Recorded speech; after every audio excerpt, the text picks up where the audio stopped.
The golden glass doors of Whitmore's, the most prestigious restaurant in Chicago, swung open. Heads turned as an elderly black woman stepped inside, dressed in a navy blazer, pearl earrings glinting under the crystal lights. But before she could even take 2 steps, Jenna, the young white hostess, cut across the room with a sharp smile. "Ma'am," Jenna sneered, blocking her path. "Loitering isn't allowed here. You can't just wander in." The chatter in the restaurant hushed.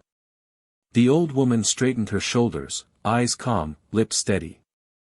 But Jenna wasn't finished. "Or maybe you thought this was a shelter, not a 5-star restaurant." Snickers rippled through the room. But what Jenna did next? That silenced even the whispers. Without waiting for a reply, Jenna grabbed a water bottle from the hostess stand.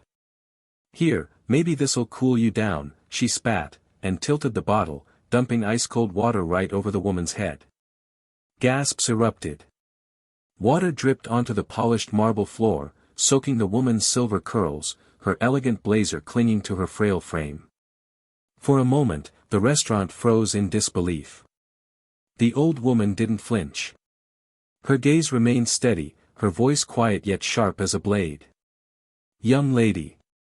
I suggest you check your reservation list." Jenna scoffed, tossing the empty bottle aside. "What list? You don't belong here." But hidden in the crowd, a familiar face recognized her, and his expression changed everything. David Whitmore, a respected civil rights attorney and longtime patron of Whitmore's, stood from his corner table. His eyes narrowed as he took in the scene, the dripping water, the stunned old woman, the arrogant hostess. "Excuse me," David's deep voice cut through the tension. "Do you know who that is?" Jenna rolled her eyes.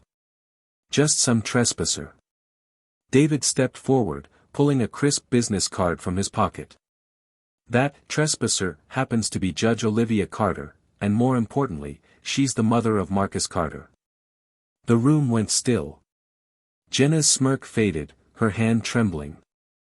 Because Marcus Carter wasn't just a name. He was the most feared federal judge in Illinois, and he was on his way.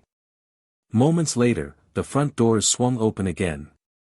In walked Marcus Carter, tall, sharp-suited, eyes like steel.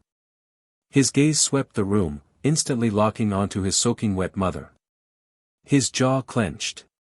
"Mom." The old woman smiled faintly. "It's all right, Marcus. I handled it, mostly." Marcus's stare shifted to Jenna, who had gone ghost pale. The crowd shrank back. "Did you pour water on my mother?" His voice was calm. Deadly calm. Jenna stumbled, words failing her. But before Marcus could speak further, Judge Carter gently placed a hand on his arm. Her voice, low but commanding, filled the room. "Let her speak, son. Let's hear her reasoning." Jenna had none. Just silence, and shame. The silence hung heavy as Jenna struggled for words. I didn't know. I thought," but Judge Carter cut her off, softly yet powerfully. "You thought based on skin and age." She turned, addressing the room. "It always starts with a thought.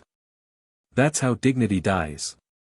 Marcus stepped beside his mother, his presence undeniable. But there were no lawsuits, no shouting. Just a quiet truth revealed, and the weight of consequence settling on Jenna's shoulders. Judge Carter straightened her soaked blazer, eyes fierce beneath the pearls. "Don't worry," she whispered to Jenna. "This won't go to court."